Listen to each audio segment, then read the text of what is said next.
कांग्रेस के वरिष्ठ नेता कपिल सिब्बल ने प्रजापति चौक और काली मस्जिद क्षेत्र में लोगों से मुलाकात के दौरान उनके विरुद्ध चांदनी चौक से चुनाव लड़ रहे दोनों उम्मीदवारों की असलियत को सामने रखा।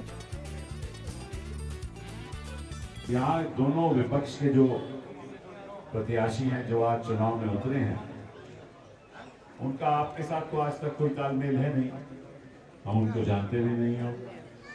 एक शख्स जमुना पार इस दिल्ली से आया है और 21 साल उसने इस दिल्ली में किसी की सेवा की है, और जो 21 साल किसी के साथ लगाव के साथ सेवा करे और एक शाम उठ के घर बार छोड़ के कहीं और चला जाए, तो आपको लगेगा कि ये भी अपने आप में एक अन्याय है। क्योंकि अगर मैं आपके साथ 10 साल हूँ या 15 साल हूँ और एक शाम में उठ के खड़ा होकर पंजाब चले जाऊँ, वो कहूँ मैं वहाँ से चुनाव लड़ेगा, तो आप मुझसे पूछेंगे भैया 15 साल आप यहाँ रहे, आप पंजाब में क्यों जा रहे हो? और अगर आपको सही जवाब नहीं मिलेगा तो आपको लगेगा कि हमसे धोखा हुआ। हमने इस शख्स को इतनी मोहब्बत दी, इतना प्यार दिया, इतना सहयोग दिया, और इसने हमसे पूछा तक नहीं ये कहीं और चले गए। पहली बात तो ये।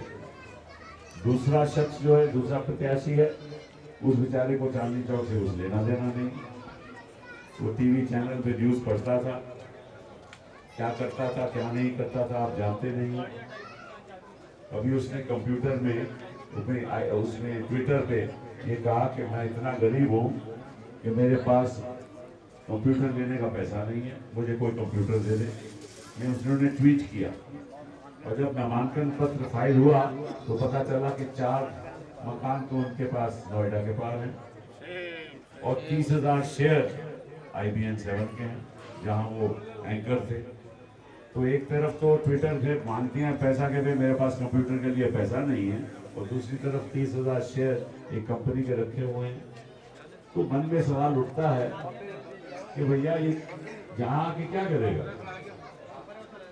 तो फिर दूसरा सवाल जो उठता है कि चलिए आप इस दिल्ली से हर्षवर्धन जी छोड़ के यहाँ तो आ गए, चलिए अच्छी बात है।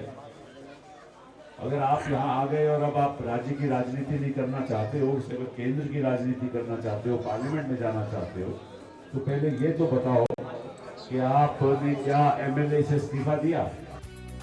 कपिल सिब्बल ने लोगों के सामने कांग्रेस पार्टी द्वारा लोगों के हित के लिए किए गए कार्यों की चर्चा की और साथ ही विरोधी दलों की नाकामियों के बारे में भी बताया। जिंदगी में सुधार आया है, बड़े बड़े अच्छे काम हुए हैं शिक्षा के संदर्भ में। अभी हमने अपना घोषणा पत्र पेश किया था, अभी परसों कल घोषणा पत्र पेश किया।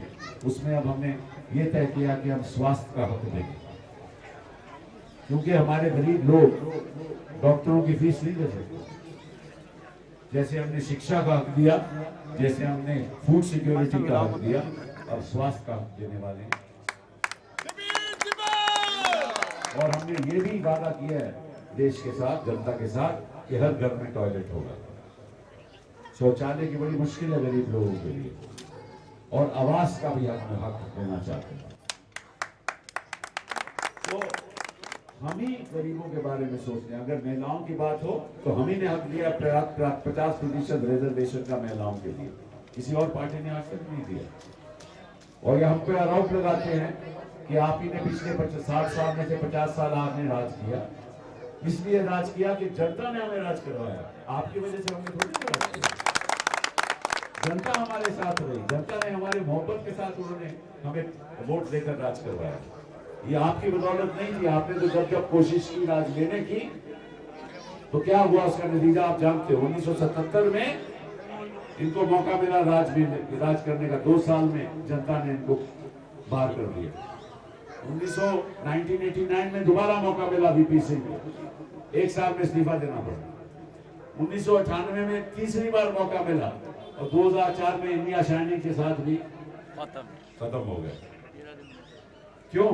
क्योंकि जब जनता ने इनके शासन को देखा है, तब जनता ने कहा है तुम इस काबिल नहीं हो कि हिंदुस्तान की आप सरकार चला सको।